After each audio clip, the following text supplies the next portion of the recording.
ओम नमः शिवाय। स्त्री को कौन सा फूल सूंघने मात्र से उसे पुत्र रत्न की प्राप्ति होती है? दोस्तों, एक समय की बात है जब भगवान शिव और माता पार्वती दोनों कैलाश पर्वत पर बैठे हुए विश्राम कर रहे थे। तभी माता पार्वती भगवान शिव के पास आती हैं और कहती हैं कि हे स्वामी, मैंने एक गांव में आपका बड़ा ही सुंदर और मनोरम मंदिर देखा था। उस मंदिर की ओर बहुत से लोग आ जा रहे थे। कुछ लोग ऐसे थे जिनके पास कई पुत्रियां थीं और कुछ के पास कई पुत्र थे, लेकिन जिनके पास पुत्र नहीं थे वे माता पिता बहुत दुखी दिखाई दे रहे थे और वे पुत्र प्राप्ति के लिए अनेक तरह के पूजा पाठ कर रहे थे, लेकिन उनकी सूनी गोद नहीं भर पा रही थी। मुझे समझ में नहीं आता कि ऐसे माता पिता जिनके पास पुत्र नहीं है उनकी गोद कैसे भर सकती है और किस प्रकार से उन्हें पुत्र की प्राप्ति हो सकती है। दोस्तों, इस तरह से माता पार्वती की बात को सुनकर के भगवान शंकर जी मुस्कुराने लगे और कहते हैं कि हे देवी पार्वती, मैं तुम्हें एक ऐसे फूल के बारे में बताने जा रहा हूं जिसके मात्र सूंघने से ही किसी भी स्त्री को पुत्र की प्राप्ति होती है। तब माता पार्वती आश्चर्यचकित होकर के कहती हैं कि प्रभु, कृपा करके मुझे उस फूल के बारे में अति शीघ्र ही बताइए। वह कौन सा फूल है जिसके सूंघने मात्र से ही पुत्र की प्राप्ति होती है और उसे किस प्रकार प्राप्त करना चाहिए? तभी भगवान शिव कहते हैं कि हे पार्वती, मैं तुम्हें उस फूल के बारे में बड़ी ही विस्तृत चर्चा के माध्यम से बताना चाहता हूँ, एक कहानी के माध्यम से बताना चाहता हूँ। इसलिए इस कथा को पूरे ध्यान से सुनो और जो भी महिलाएं इस कथा को पूरा सुनती हैं उसे पुत्र प्राप्ति के लिए कभी चिंतित नहीं रहना पड़ता है। इसलिए आप सभी को भी इस कथा को पूरा सुनना चाहिए। इस तरह से भगवान शिव कहते हैं और फिर माता पार्वती को भगवान शिव कहानी सुनाना प्रारंभ करते हैं। भगवान शिव कहते हैं कि एक बार की बात है, एक किसान था। उस किसान की 6 बेटियां थीं। 5 बेटियों की शादी हो चुकी थी और उन सबको केवल बेटियां ही पैदा हुई थी, किसी को भी पुत्र नहीं हुआ था।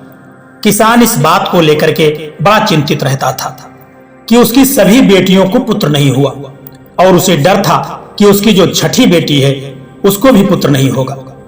उसकी 6ठी बेटी अभी अविवाहित थी और माता पार्वती और शिव जी की बहुत ही बड़ी भक्त थी। किसान की चिंता बढ़ती जा रही थी कि अगर उसकी 6ठी बेटी को भी पुत्र नहीं हुआ तो समाज में जो लोग हैं वो उसे क्या कहेंगे और वह कैसे अपनी इज्जत को बचाएगा। इसके अलावा किसान को इस बात का भी दुख था कि उसे स्वयं भी पुत्र नहीं हुआ और उसकी 5 बेटियों को भी पुत्र नहीं हुआ था। किसान अक्सर जंगल में काम करने के लिए जाता और अपनी सबसे छोटी बेटी को भी अपने साथ लेकर के जाता था ताकि वह उसकी मदद कर सके। एक दिन की बात है कि किसान जंगल में काम कर रहा था और काम करते करते काफी समय बीत चुका था। दोपहर की तेज धूप में किसान थक चुका था और गर्मी से परेशान होकर के अपने कपड़े उतार करके उसने रख दिए थे एक घास के ढेर पर। फिर वह काम में जुट गया। जब उसका काम पूरा हुआ तो उसने अपनी बेटी से कहा कि बेटी, जाओ मेरे कपड़े लेकर के आओ। जब किसान की बेटी घास के पास पहुंची तो उसने देखा कि वहां एक सर्प बैठा हुआ था। वह सर्प को देख करके किसान की जो छोटी बेटी थी वह घबरा गई और डर के मारे वापस अपने पिता के पास आकर के कहने लगी कि पिताजी, वहां एक नाग है, मैं उसे उठाने से डर रही हूं, क्या करना चाहिए मुझे? तभी किसान अपनी बेटी की बात को सुनकर के कहता है कि डरने की जरूरत नहीं है, तुम इस नाग को एक तरफ हटा दो और मेरे कपड़े लेकर के आ जाओ। ऐसा कह करके वह किसान घर चला जाता है। दोस्तों, फिर आगे भगवान शिव कहते हैं कि हे देवी पार्वती, फिर उसकी बेटी भी किसान के पीछे पीछे घर आ गई। फिर अगले दिन बेटी को फिर से जंगल में जाना था। उसने कहा कि पिताजी, आप परेशान न होइए, आप नागों को दूर फेंकने के लिए कहते हैं, मगर यदि मैं नाग को फेंक दूंगी तो उसे चोट लग जाएगी। किसान की लड़की मन ही मन में उस नाग की मदद करना चाहती थी। वही अपनी छोटी बेटी की बात को सुन करके किसान ने कहा कि मुझे मेरे कपड़े ला करके दो, आगे तुम्हें उस नाग के साथ में कैसा व्यवहार करना है यह तुम जानो। दोस्तों, इस तरह से किसान की बात सुन करके किसान की जो छोटी बेटी थी उस नाग के पास पहुंची और उस नाग से कहा कि हे मेरे प्यारे छोटे भाई, क्या तुम लेटने के लिए मुलायम जगह चाहोगे? वही नाग ने किसान की पुत्री की ओर उज्जवल और मैत्रीपूर्ण आंखों से देखा, मानो वह उसे कुछ कहना चाहता हो।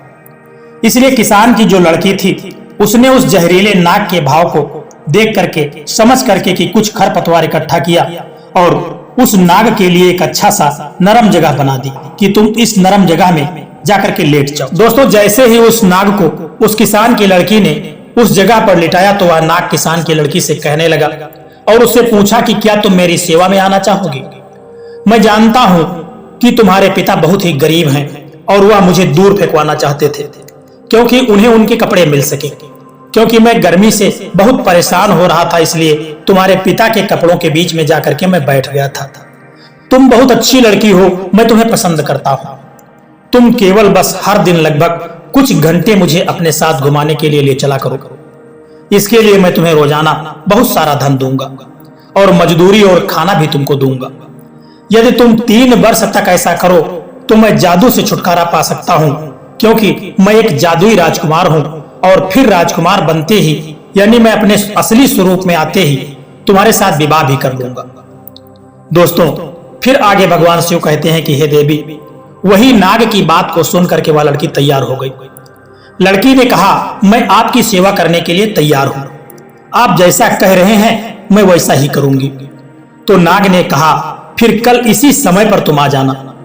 और फिर वह लड़की वापस आने का वचन देकर के अपने पिता के जो कपड़े थे उनको लेकर के वह घर वापस चली गई और वही रात को खाना खाने के बाद सो गई।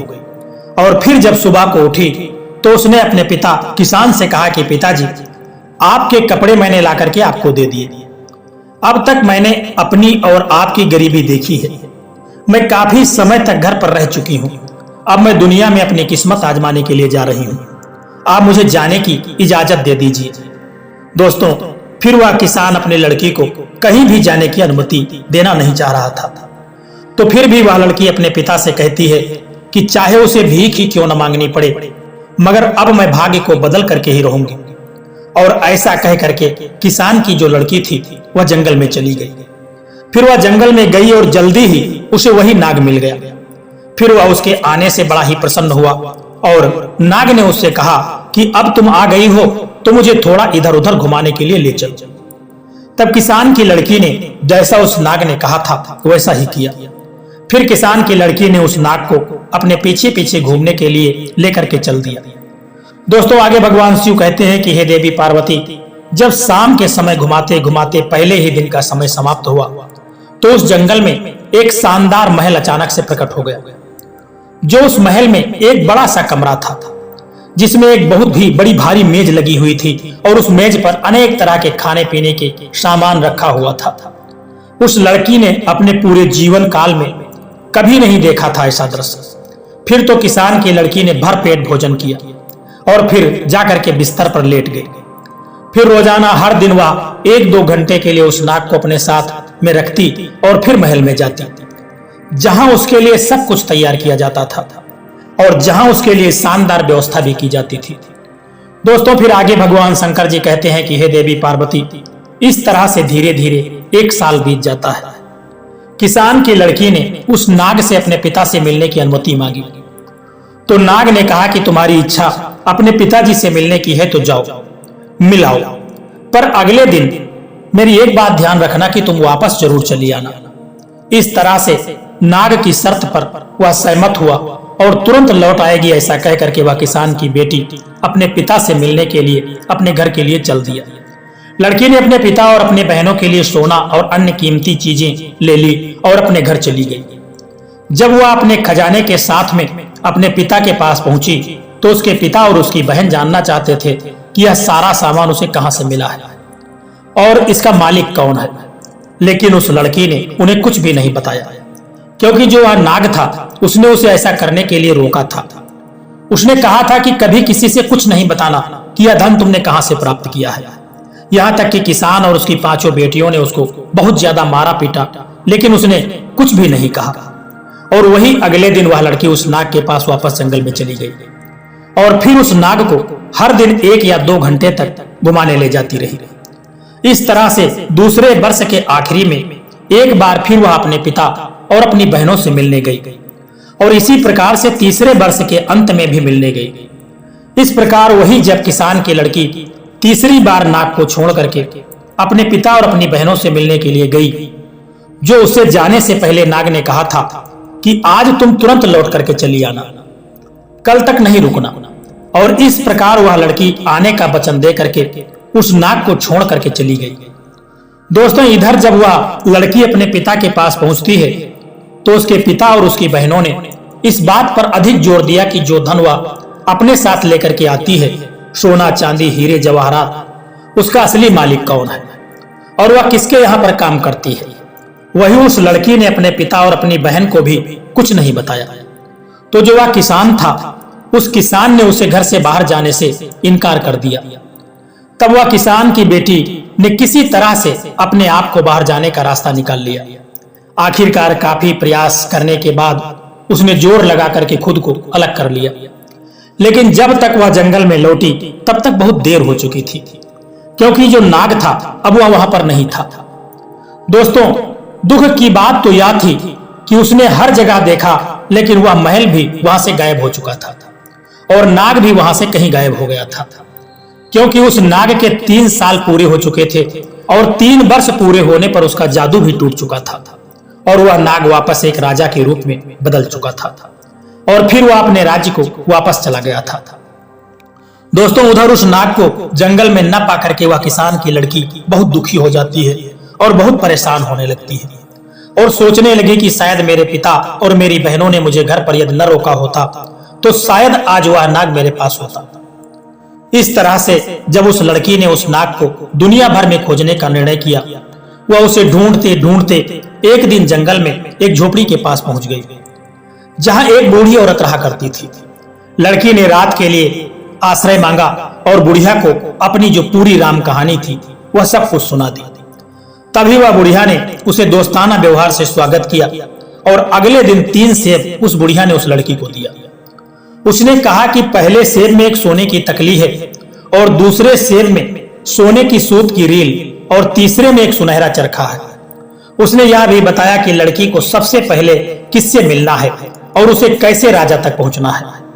फिर लड़की ने बुढ़िया को धन्यवाद दिया और तीनों सेब लेकर के अपनी यात्रा पर वह निकल पड़ी। कई दिनों तक कठिन सफर के बाद वह एक कांच के पहाड़ के पास पहुंची, जो पहाड़ बहुत फिसलन से भरा था और लड़की को नहीं पता था कि उसे उस पहाड़ को कैसे पार करना है। कई बार फिसलने के बाद उसे पास में एक लोहार दिखाई दिया। वह लोहार के पास गई और उसने अपने हाथों और घुटनों में घोड़े की नाल बंधवा ली, जिससे वह पहाड़ पर चढ़ने में सफल रही और किसी तरह से उस पहाड़ को पार करने के बाद लड़की को एक महानगर दिखाई दिया, जहां राजा रहता था। दोस्तों, यह वही नाग था जिसे लड़की खोज रही थी, लेकिन अब वह राजा बन चुका था और उसे लड़की की याद भी नहीं थी। राजा पहले से शादीशुदा था और उसकी एक खूबसूरत रानी भी थी। नाग ने जब राजा का रूप लिया तो वह उस किसान की लड़की को भूल चुका था। राजा और रानी का कोई संतान नहीं थी और रानी राजा की संपत्ति अपने परिवार को दिलवाना चाहती थी। फिर एक दिन की बात है कि एक दिन एक दाई के भेष बदल करके महल में एक आई और रानी से काम मांगा। तो रानी ने सोचा कि यह औरत सूत काटने का काम करेगी, तो उसने उसे महल में रख लिया। जब लड़की ने पहला सेब खोला तो उसमें से सोने की तकली निकली, जिससे रानी ने जब तकली को देखा तो वह तकली उसे बहुत पसंद आई। उसने उस लड़की से कहा कि मैं इस तकली को खरीदना चाहती हूँ। रानी की बात सुनकर के उस लड़की ने कहा कि महारानी, यह बिक्री के लिए नहीं है, लेकिन अगर तुम मुझे एक रात राजा के साथ रहने का मौका दो तो यह तकली मैं तुम्हें दे सकती हूँ। रानी को सोने की तकली इतनी पसंद थी कि उसने यह भी शर्त मान ली। लेकिन जब रात हुई, रानी ने राजा को नींद की दवा खिला दी, जिससे राजा गहरी नींद में सो गया और रानी ने लड़की को राजा के शयन कक्ष में भेज दिया। फिर लड़की राजा के पास बैठ करके रोने लगी। लड़की कहने लगी कि 3 साल तक मैंने तुम्हें नाग के रूप में ढूंढा और तुम्हारे ही कारण मैंने अपने पिता और बहनों से मार खाई। कई कठिन बातें सुनी और कांच के पहाड़ पर चढ़ने के लिए मैंने अपने हाथों और घुटनों में घोड़े की नाल बंधवाई। अब तुम मुझे भूल चुके हो और यहाँ अपनी पत्नी के साथ सुखपूर्वक अपना जीवन व्यतीत कर रहे हो। दोस्तों, लेकिन राजा तो नींद में था और लड़की की बातें सुन नहीं सका, क्योंकि रानी ने उसे दवा दे रखी थी ताकि वह कुछ न सुन सके। इस तरह से किसान की लड़की अपनी बात कहती रही, लेकिन राजा जो था वह नींद में सोता रहा और उसको कोई जवाब नहीं दिया। किसान की लड़की यही सोचती रही कि राजा मेरी बात को सुन रहा है लेकिन कोई जवाब नहीं दे रहा है। इस तरह से राजा से बात करते करते सुबह हो गई और फिर रानी आई और उस किसान की लड़की को राजा के शयनकक्ष से बाहर निकाल दिया। राजा इतनी गहरी निद्रा में था कि उसे कुछ भी समझ में नहीं आया। दोस्तों, फिर भगवान शिव कहते हैं कि हे पार्वती, इस प्रकार से वह किसान की लड़की दुखी होकर के दूसरे दिन जब दूसरा सेब लिया और उस सेब को तोड़ा तो उसमें से सुनहरे धागे की एक रील निकली। फिर जब रानी ने उस रील को देखा तो उसने उसकी बहुत प्रशंसा की और उस लड़की से उस रील को लेने के लिए कहा। उसने कहा कि ये जो भी कीमत हो मैं वह देने के लिए तैयार हूं, तुम यह सोने की रील मुझे दे दो। वही किसान की लड़की ने रानी से फिर कहा वह एक बार फिर से राजा से मुलाकात करना चाहती है, यदि वह शाम को राजा से मुलाकात करवा दे तो उसको सुनहरे धागे की रील वह दे देगी। वही रानी ने वचन दिया और सब कुछ पहली रात की तरह ही हुआ। राजा नींद की दवा खाने से गहरी नींद में सो रहा था, क्योंकि रानी ने दूसरी रात को भी राजा को नींद की दवा खिला दी थी और उस दवा से इतनी गहरी नींद राजा को आई कि कोई भी रोना धोना या शिकायत राजा को जगा नहीं सकता था। हालांकि राजा के एक सेवक ने रानी को राजा के शयनकक्ष में चरखा लाते हुए देखा था और इसीलिए वह राजा को भी, जो सेवक था, वह राजा के शयनकक्ष के बाहर चुपचाप खड़ा हो गया और उसने रेशम काटने वाली की सारी बात सुनी और फिर अगले दिन उसने राजा को यह सब कुछ बताया जो उसने देखा और सुना था।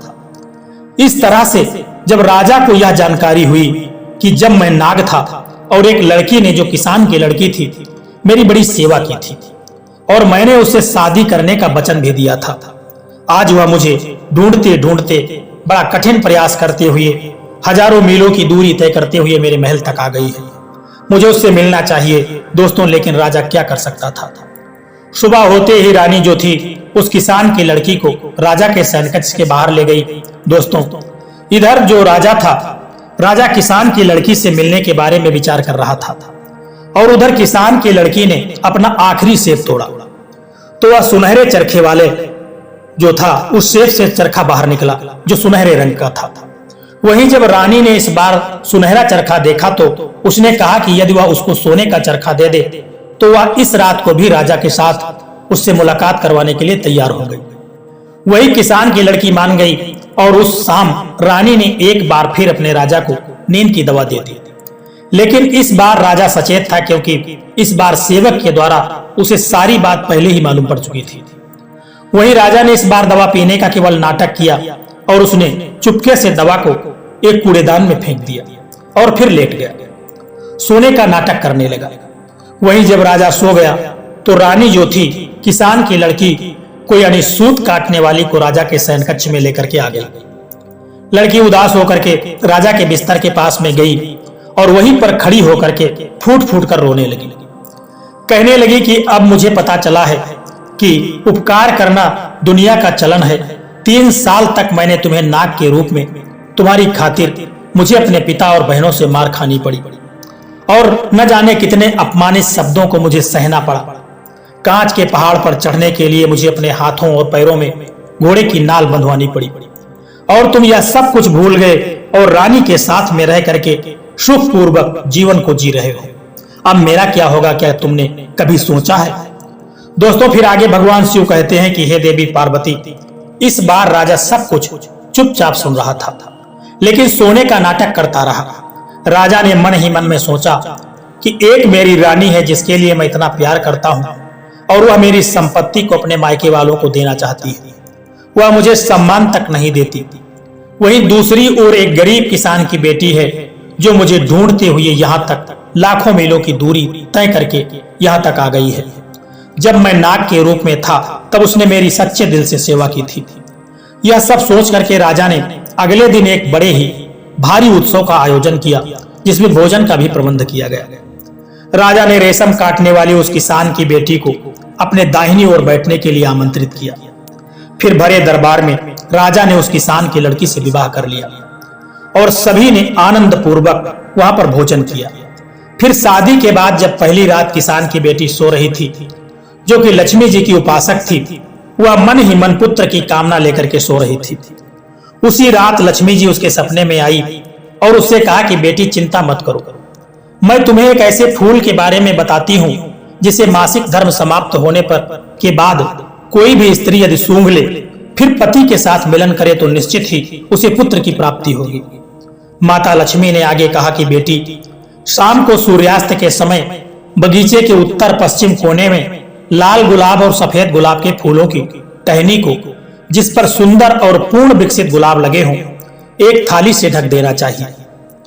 फिर अगली सुबह सूर्योदय के समय उस थाली को हटा देना चाहिए। यदि तुम्हें पुत्र चाहिए तो लाल गुलाब को सूंघना और पुत्री चाहिए तो सफेद गुलाब को सूंघना। ध्यान रहे, गलती से दोनों फूलों को एक साथ कभी मत सूंघना। किसान की बेटी ने राजा को अपने स्वप्न के बारे में सब कुछ बता दिया। फिर राजा ने एक सुंदर बगीचे में सफेद और लाल गुलाब के पौधे लगवाए। जब पौधों पर फूल खिले तो राजा ने एक सफेद और एक लाल फूल की टहनी को लेकर के रात में उल्टा दबा दिया। सुबह किसान की बेटी ने मासिक धर्म से निवृत्त होकर के स्वच्छ हो जाने के बाद लाल गुलाब को सूंघा और राजा के साथ समागम किया। इससे उसे गर्भ धारण हुआ और समय पूरा होने पर उसने एक पुत्र को जन्म दिया, जिससे राजा ने इस खुशी में पूरे राज्य में बड़े ही ढोल नगाड़े बजवाए और मिठाइयां बंटवाई। इतना ही नहीं, किसान की बेटी ने अपने पिता और बहनों को भी इस फूल की शक्ति के बारे में सब कुछ बता दिया। यहाँ तक कि उसने राजा की पहली रानी को भी यह बात बताई। जो लोग पुत्र चाहते थे उन्होंने लाल गुलाब को सूंघा और उन्हें पुत्र की प्राप्ति हुई, जबकि जिन्हें पुत्री चाहिए थी उन्होंने सफेद गुलाब को सूंघ करके पुत्री को जन्म दिया। फिर भगवान शिव ने माता पार्वती से कहा कि हे देवी, इस प्रकार से उनके घरों में सबके जीवन में सुख समृद्धि आ गई और सभी को संतान की प्राप्ति हो गई और उनका परिवार खुशियों से भर गया। इस तरह से एक फूल को सूंघने मात्र से ही उनको पुत्र रत्न की प्राप्ति हो गई। दोस्तों, यह कहानी आपको कैसी लगी है एक प्यारा सा कमेंट करके जरूर बताना, और यदि यह कहानी आपको अच्छी लगी है, पसंद आई है, तो इस वीडियो को लाइक शेयर करना और चैनल को सब्सक्राइब करने की भी कृपा कर देना। जय श्री कृष्णा, राधे राधे।